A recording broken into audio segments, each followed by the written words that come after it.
День добрый. Сергей ко мне приехал, представитель по Питеру, и он говорит, что твои полеты все замечательно, конечно, но мне интересно процесс, как это происходит с самого начала, подготовка и прочее разное. И я подумал, ну действительно, наверное, люди, которые далеки от этого, для них это может быть интересно.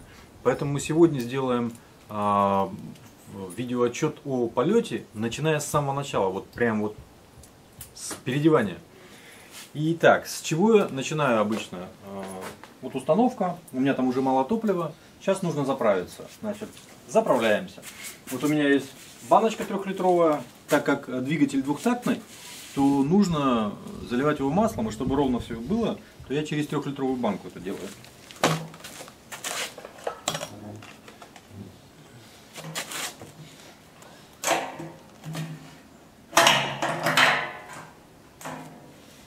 Бензин обычно 92-й.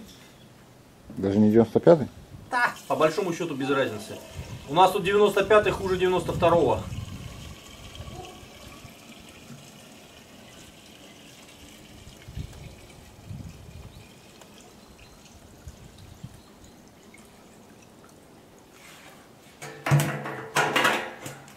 Три литра залили. Вот моя канистра. Специально для этого дела сделанная.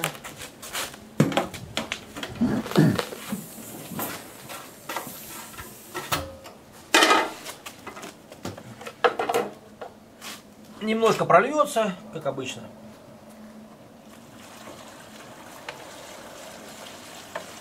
Лейка очень правильная. Да, квадратная, из бутылки. Дорогая, главное. Ну, не дешевая. Есть. Лейку сюда. Я больше 3 не заливаю сейчас, потому что ветер не очень такой нормальный, я сильно летать не буду. Так, теперь масло. Масло разбавляется из расчета 2,5. То есть 2,5 части масла на 100 частей бензина. Соответственно, раз у нас 3 литра, значит масло 75 грамм. Вот у меня мерочка специальная есть.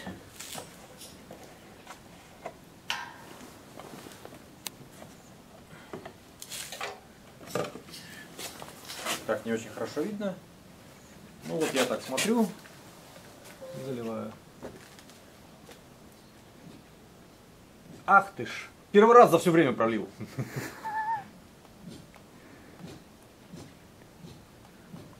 $75. Для этого фанерка постелена. Да. У нас вот ремонт идет. Залили 75. Есть.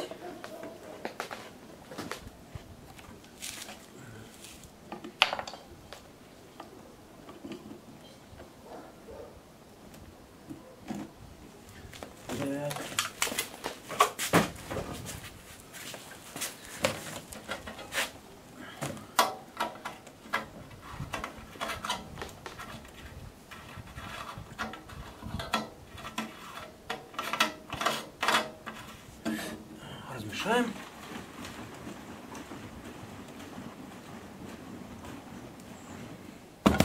Теперь заправим установку. Берем установку. Я обычно это делаю наружу.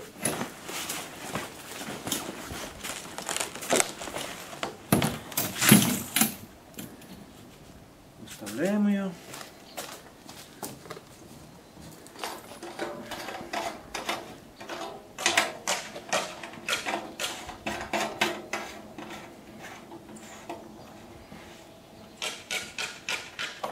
Чтобы лучше лилось.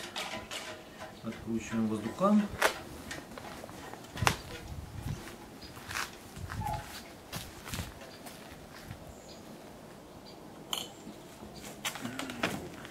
Вот у нас горловина бака здесь. Не очень удобно.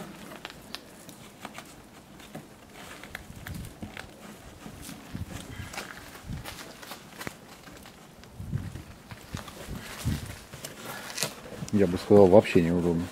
Так, сошла с носика нормально. Вот надо носик сюда пропихнуть. На ходу из-за пазухи не добавить. Да. Вот так его пропихнуть.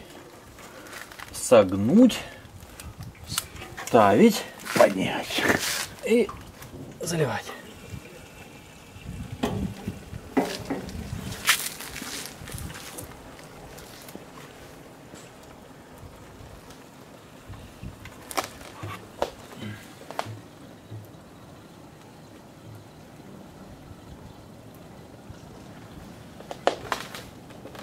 Бак 12 литров на установке. Это примерно, ну, зависит от того, как газовать, ну, в районе 3 часов полета.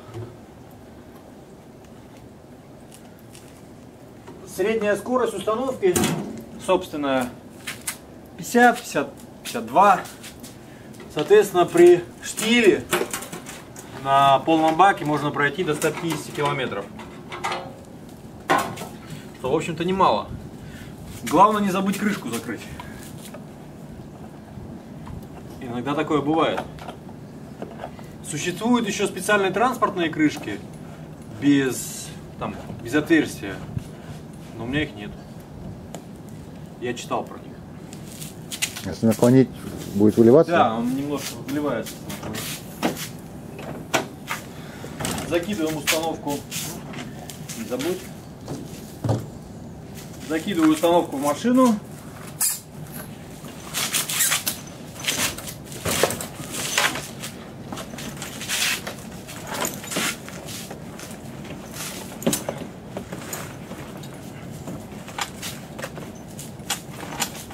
Приору будет не очень удобно.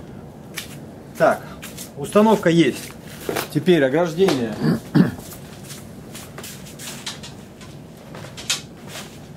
Ограждение.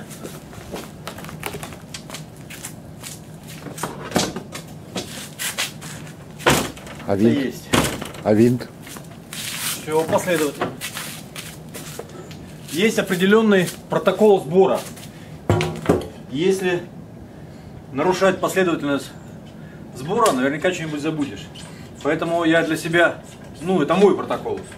Для себя этот протокол установил сбора. И тьфу-тьфу-тьфу, пока не было, чтобы я приехал на поле и что-нибудь не взял. Есть. А крыло у меня здесь обычно лежит расстеленное, чтобы подсохнуть. Потому что даже если ты летаешь в сухую погоду, все равно чуть-чуть влаги набирает. Воздух же не абсолютно сухой, мы же не в пустыне. Вот. И многие хранят крылья упакованные. Нам не позволяет место, и, соответственно, оно так держится лучше.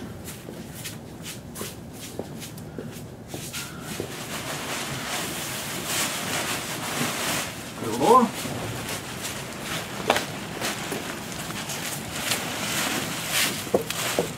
Есть.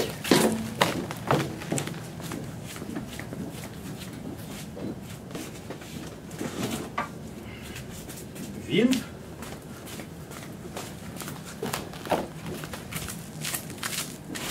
Это минимум, который нужен для взлета. То есть установка, ограждение, винт, крыло. В принципе, я могу уже лететь. Но это еще не все. А в чем висеть? Так в установке висеть. А, Теперь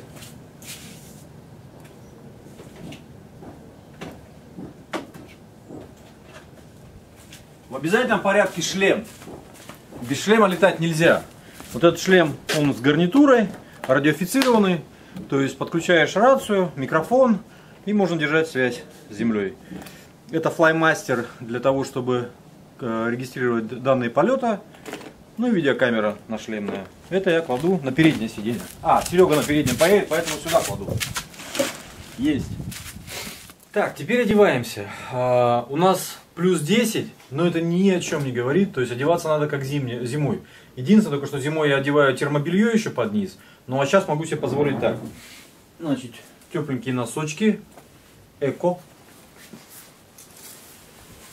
Ну ничего, немножко дырявые, зато теплые. У меня же нет никаких понтов. Только что часы за много денег. Так, вот то, что здесь бардак, это не бардак на самом деле. Здесь теплый пол. И это мы сушим одежду после рыбалки. Это идеальный вообще способ сушки. Она за ночь высыхает, не пересыхает и тепленькая.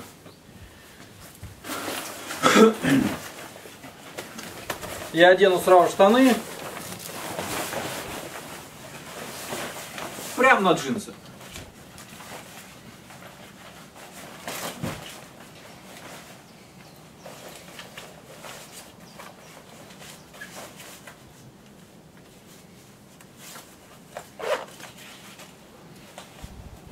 Ладно, эту сверху одену. Обычно я толстовку еще одеваю и заправляю ее внутрь штанов. Но это тоже зимой. Сейчас можно и так, ничего страшного.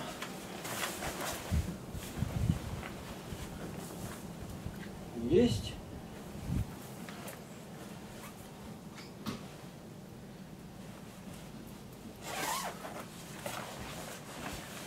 Обувь должна быть, ну, типа берцы такие, чтобы на приземлении все может быть, чтобы ногу не подвернуть, не вывернуть. Шасси. Да. Я видел, многие летают в тапочках. Ну, наверное, можно до какого-то времени.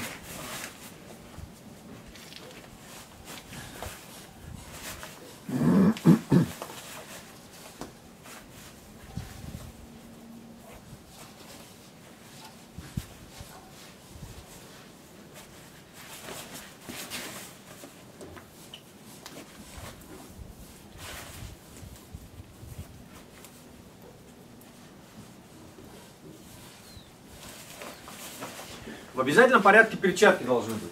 Ну, смотрите. Мне мой друг из Америки подогнал перчаточки с подогревом. Я в них зимой буду летать. Здесь аккумулятор устроенный, 3 уровня подогрева. Ах, мечта. Брайан, спасибо тебе большое. Очень, очень нужный подарок. Прям самое то пришел.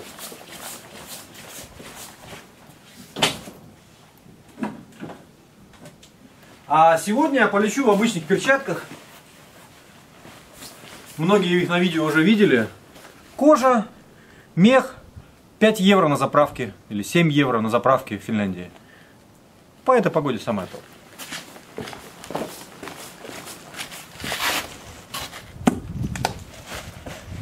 Так, еще раз протокол. Я оделся, обувь есть, куртка есть, шлем есть, перчатки есть. Установку загрузил, заправил. Камера есть, флаймастер есть, телефон есть. Ну, вроде все, поехали. Сейчас я закрою гараж, выйду и поедем. Забыл еще сказать. На установке... покажу, пойдем.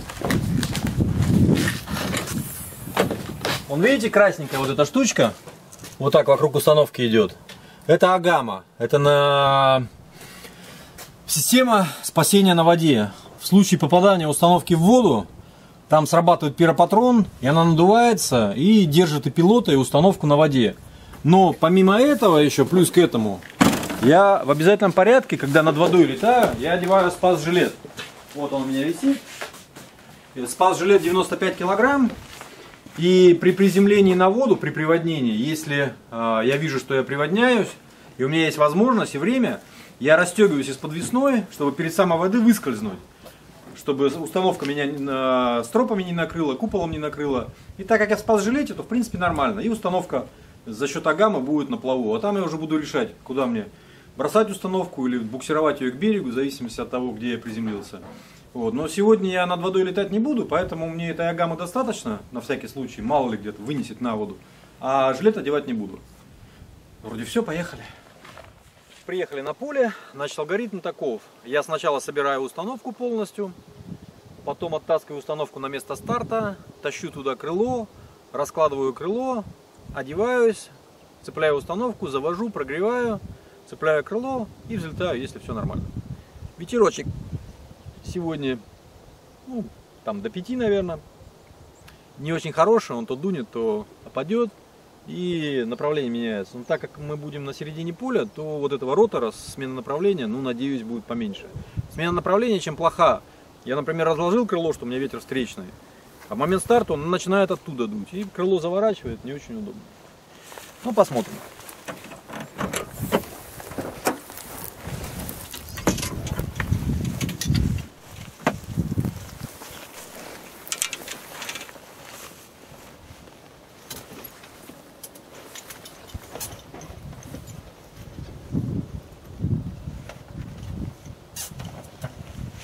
Установка весит 35 килограмм, плюс топливо. Ну, что-то 35-40 как-то так, наверное. Может, поменьше. Не заморачивался как-то взвешивать. Парень же накачанный, черт. Так. Неровная площадка, надо ее выставлять.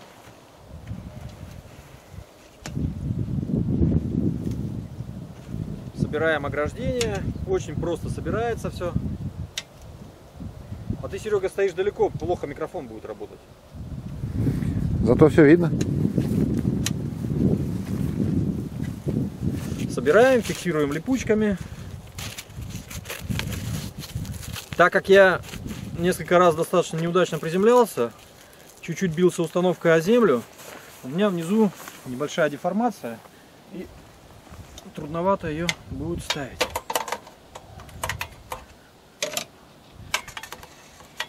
Проверяем, чтобы вот это было здесь, а то иногда вот сюда одевается, потом не завести, приходится переставлять. Это заводилка.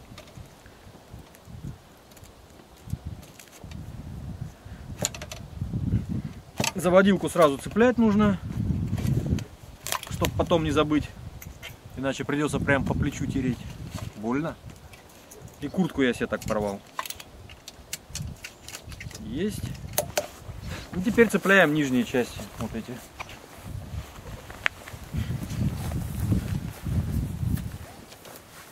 Вот она у меня деформирована, немножко неудобно. Есть.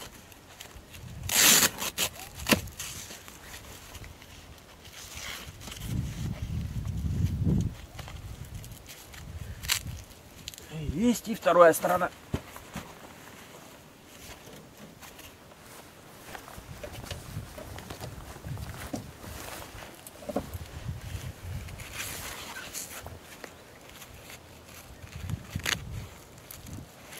Готово. Теперь цепляем винт.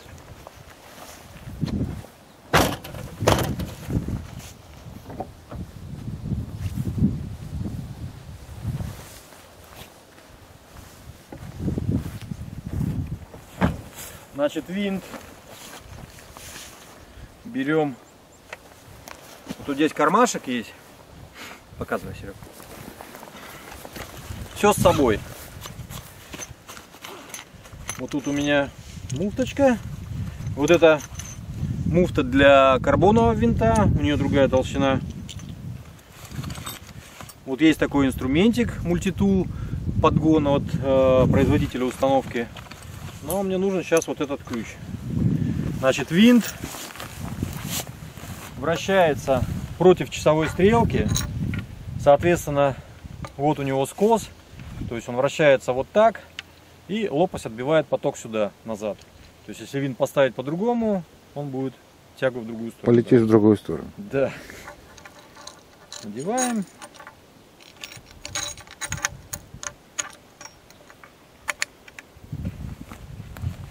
Наживляем первый и как колесо по кругу закручиваем.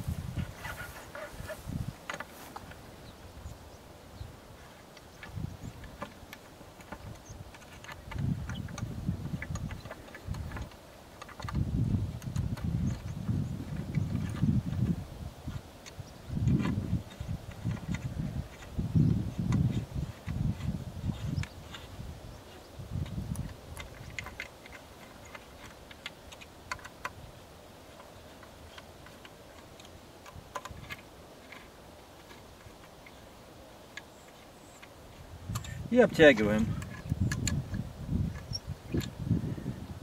Обтягиваем.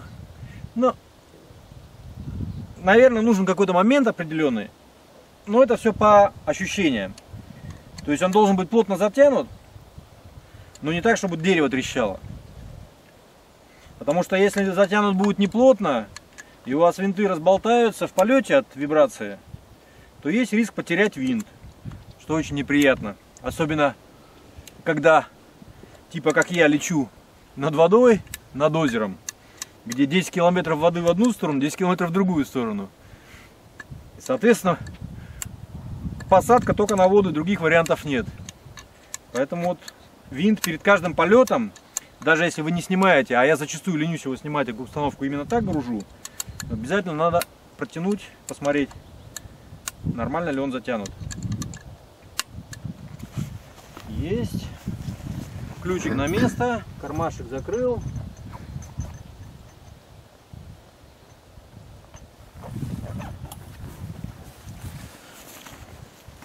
Сейчас можно оттащить установку на точку старта.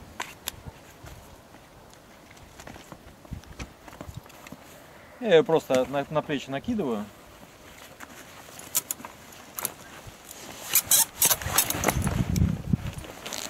Газ лучше взять в руки, чтобы не наступить на него. Ну и пошли в поле.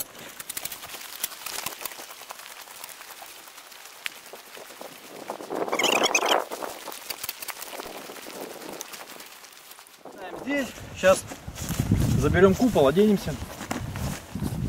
Ну, я сейчас оденусь, возьму крыло и пойдем сразу разложимся.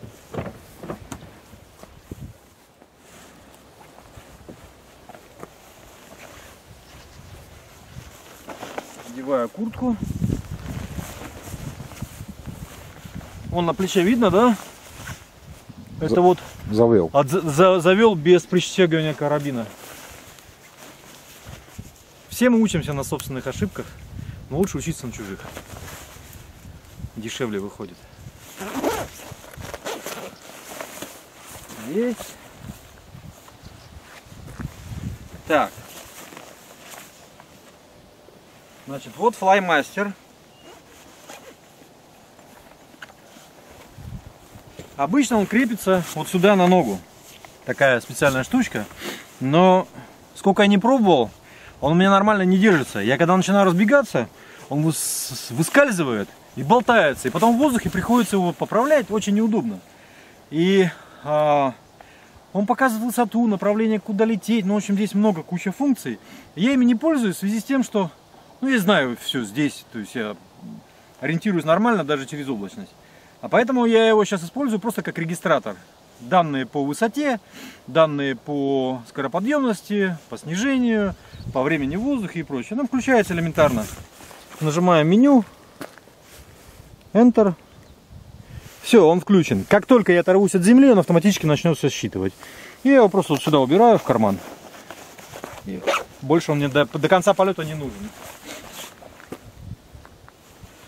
Подшлемник в обязательном порядке. Ну, во-первых, теплее, а во-вторых, бывает так, что сразу не взлетаешь, по полю набегаешься, весь спотеешь, и на кой черт этот пот в шлеме нужен.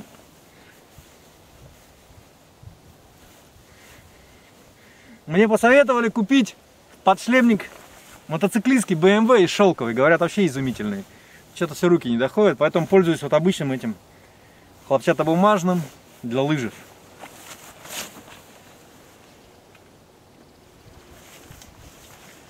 Цепляю камеру.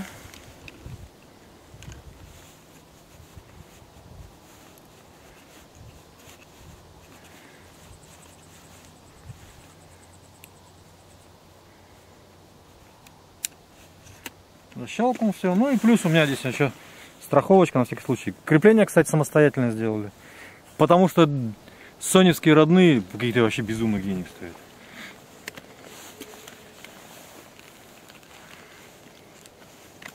Шлем в обязательном порядке застегивать сразу, потому что люди забывают застегнуть, какие-то косяки на взлете, на посадке, шлем просто улетает и он может в винт улететь. Поэтому застегнули, проверили, все нормально. Телефон. На случай непредвиденной посадки вызвать помощь. Сюда кладу.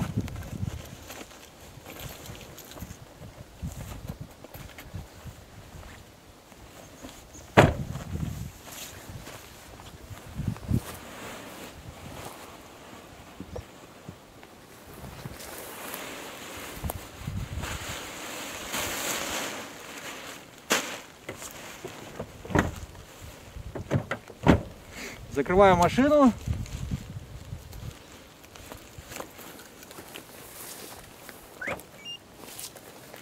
Закрываю карман. Все по протоколу.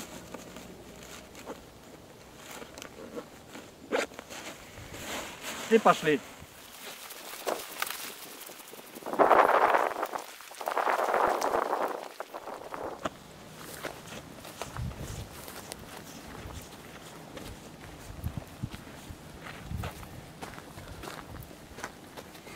Надо ставить колдун, чтобы направление ветра точно определять. Но что-то я забыл его взять. Поэтому я так определяю. Ну, дует практически перпендикулярно взлету. Соответственно, оно меняется.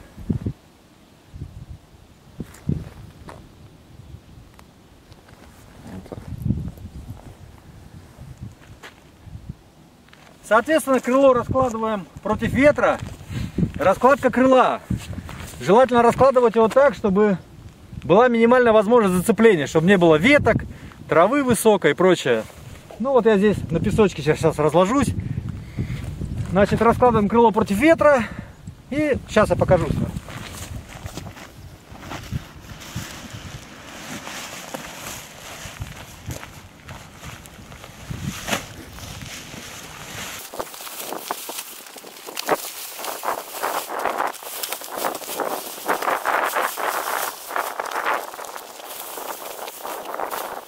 Крыло нужно разложить серпом, то есть вот так, чтобы оно было.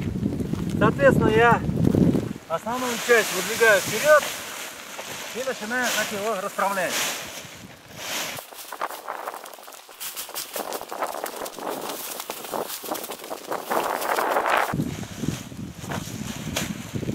Нижнюю кромку загибает. Ничего страшного, потому что нас верхняя кромка больше интересует.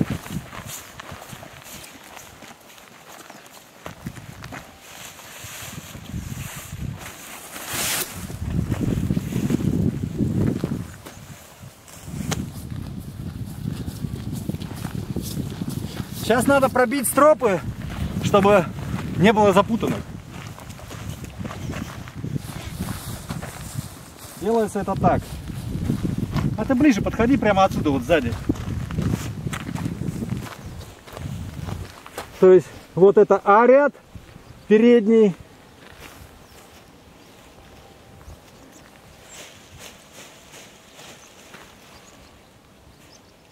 Свободный. Б-ряд.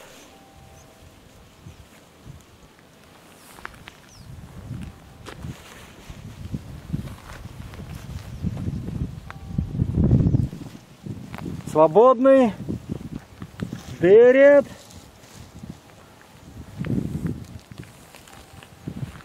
Свободный. Ну, эти сами встанут. Значит, вот так кладу. Вот где-то здесь.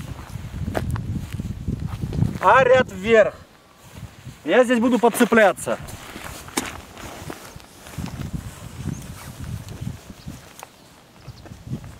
То же самое.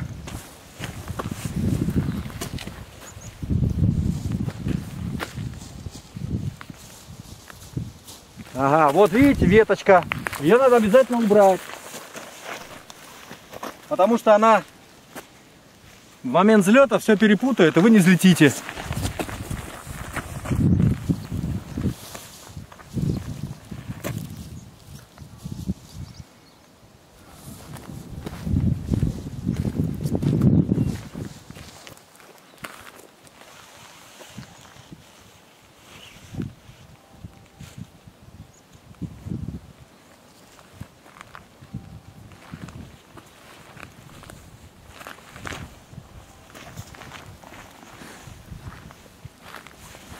Все, вот здесь я буду цепляться и разгоняться туда.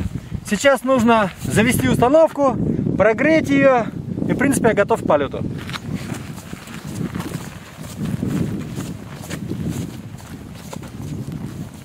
Проверяем, все ли нормально. Вот у меня запаска отстегнута.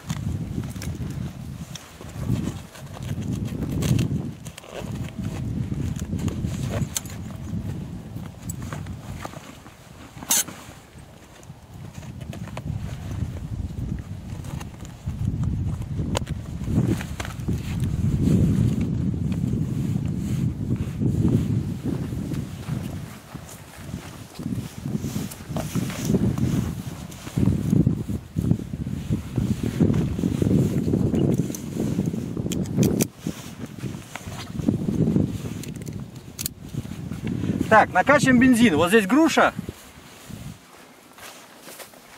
Мы создаем повышенное давление в баке, для того, чтобы топливо пошло в карбюратор.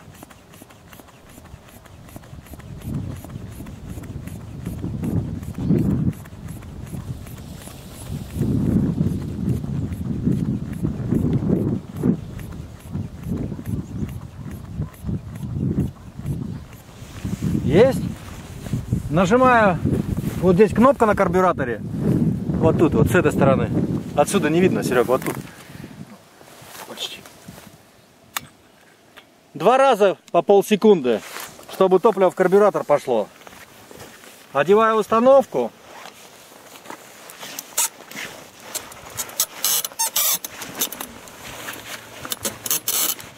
И сразу встегиваюсь в нее.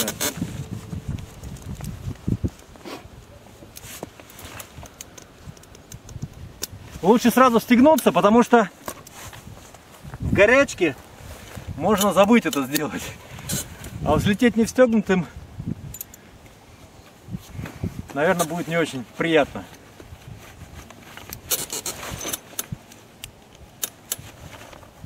Две ножных, поясная и грудная.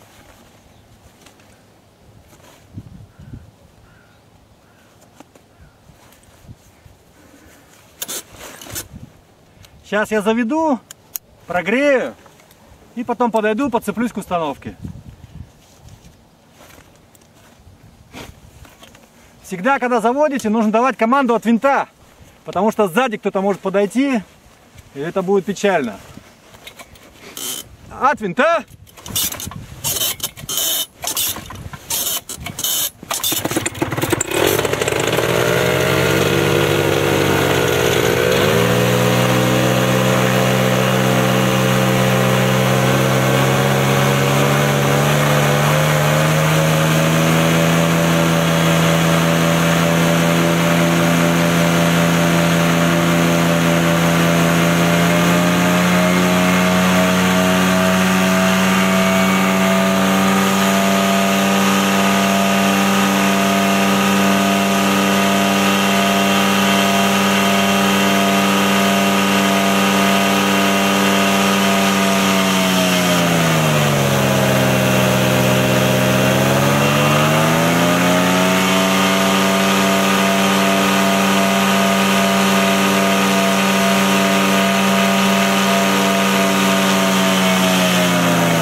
Прогрето, ну нормально, подцепляемся.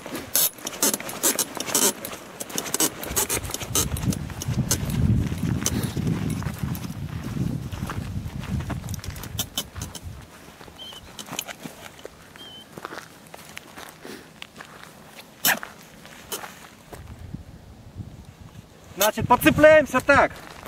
У нас крыло должно стоять, а ряды первые. Вот они вверху лежат. Красные. Соответственно, чтобы подцепиться, я беру, вот так они будут стоять, соответственно, вот так переворачиваю и цепляю. Вот, клеванта здесь.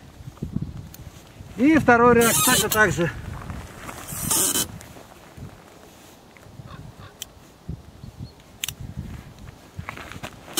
Готов. Камеру включаю.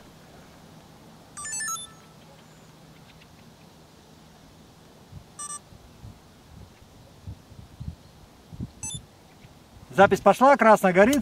Значит, сейчас я что делаю? Я одеваю перчатки, одеваю газ, завожу, беру клеванты, А-ряды пропускаю сюда. Когда я потяну их, чтобы А-ряды тянулись первые, тогда купол пойдет вверх. Как только он станет надо мной, я А-ряды бросаю, даю газ, клеванты вниз, чтобы угол атаки изменить крыла. И если все нормально, взлетаю.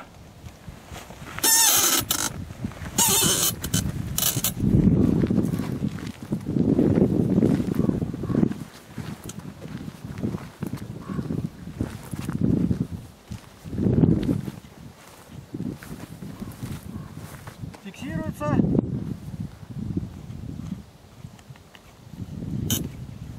От винта.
Вот так можно еще взлететь.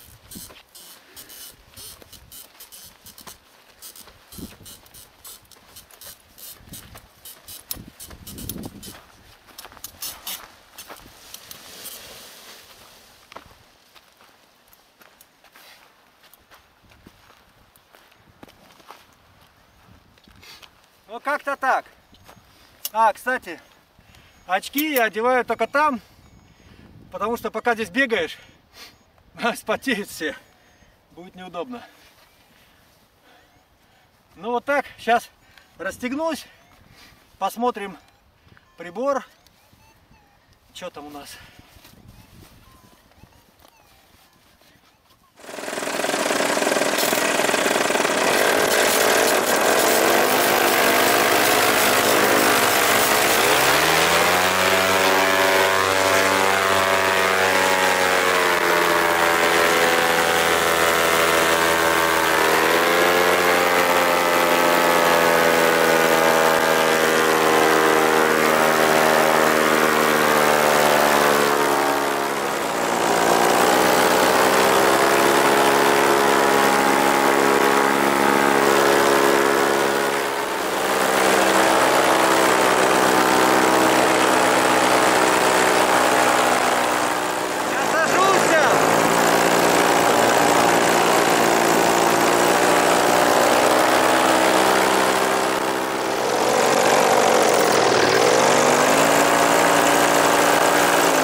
Вот так можно еще взлететь.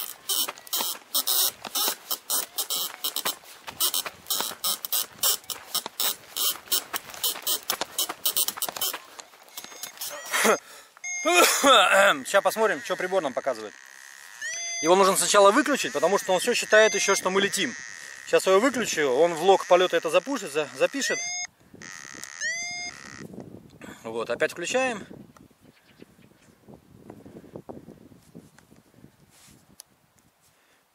Меню. Flight log. И смотрим. Значит, у нас 8 минут 20 секунд летал. Максимальная высота 44 метра. Максимальное снижение 0,7 метров в секунду. Максимальная скороподъемность 1,2 метра в секунду. Максимальная скорость 53 км в час. Пройденная дистанция 215 метров.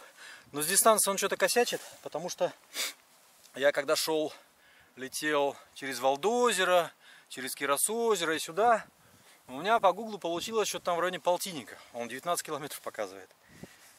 Фу. Не стал я больше летать, потому что ветер очень поганый, крыло вообще не идет. У меня такое ощущение, что вот я просто на месте стою и сейчас просто и свалюсь вниз. Поэтому полетаю, когда будет нормальная погода. Сейчас я покажу, как складывать купол, как все складывать, ну, в общем, в обратной последовательности.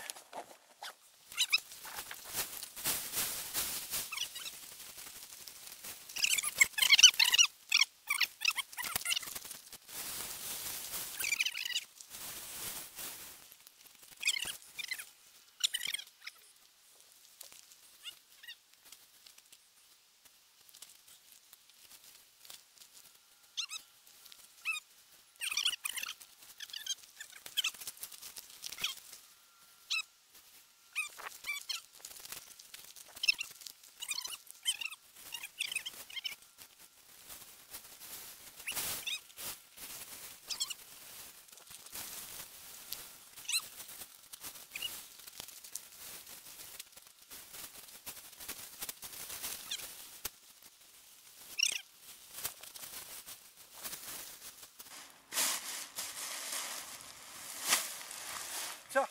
Так, ну я сразу застегиваю ножны, чтобы они не болтались, потому что я установку сейчас понесу. Вот. А Сергей спросил про запаску. Значит, вот запаска. Я сижу. В случае необходимости я вот эту вот правой рукой ручку выдергиваю, выкидываю этот контейнер. И вот идет фал. Здесь это все открывается. И запаска выкидывается. Но говорят, что она срабатывает в принципе с 30 метров. Уже достаточно ей будет. А основной купол куда это делал? Основной купол нужно гасить сразу. Ну, здесь запаску ты выкидываешь, когда с основным куполом уже реальные проблемы. Его перекрутило, его все там... Ну, то есть ты видишь, что ты его не распутаешь, тебя, может, спираль начинает заносить. Ты когда запаску выкидываешь, тебя набегающим потоком воздуха ее раскидывает, и она с куполом расходится. И купол вроде как вот так перед тобой должен падать. И тебе нужно его стропами к себе потянуть, чтобы он запаской не запутался. И потом приземляешься. Ну, в принципе, все вроде как. Сейчас я все это накину и к машине. Машину сразу открою, чтобы разгрузиться легко.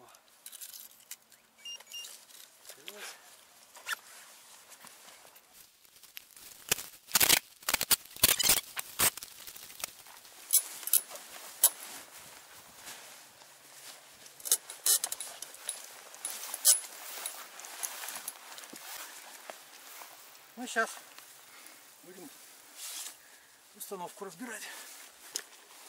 Фу. Хорошо. Так, разбираем. Все в обратном порядке.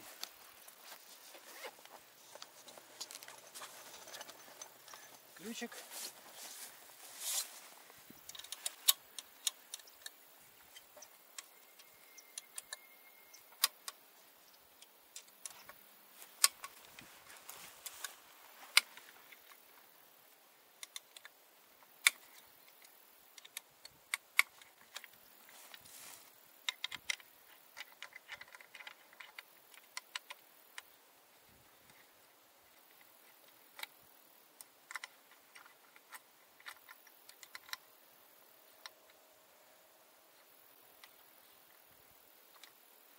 Установку обслуживает, ну вот это у меня новая установка. По регламенту через 100 моточасов мне нужно ее техобслуживать. А до этого времени только наслаждаться полетами. А 100 часов, я могу сказать вам, это немало. Потому что вот сейчас у меня чуть меньше 30 часов, и я летаю с января. У нас этим летом, правда, погоды не было нормальной. Ну а так, при нормальной погоде, при желании, с 100 часов. Ну это год налета, наверное.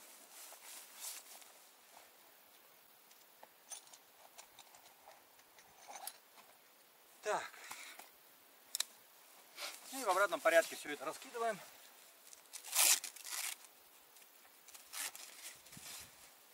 Я липучки здесь вот сразу слепляю вместе, чтобы они не болтались, никуда не девались. Вот так вот, одну на другую леплю. Сдергиваем, сдергиваем, отцепляем проводилку.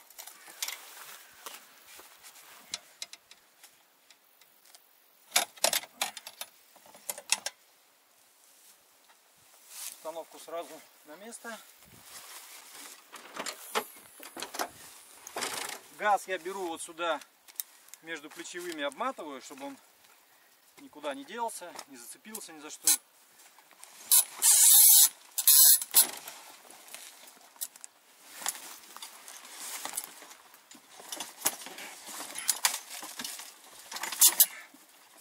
Есть.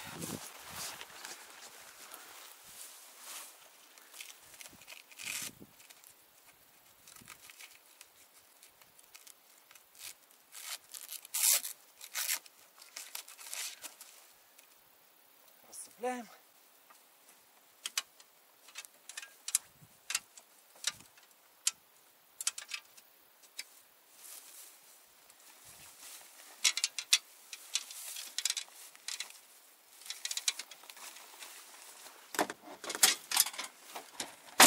Как видите, собирать гораздо быстрее. Все, мы готовы ехать домой.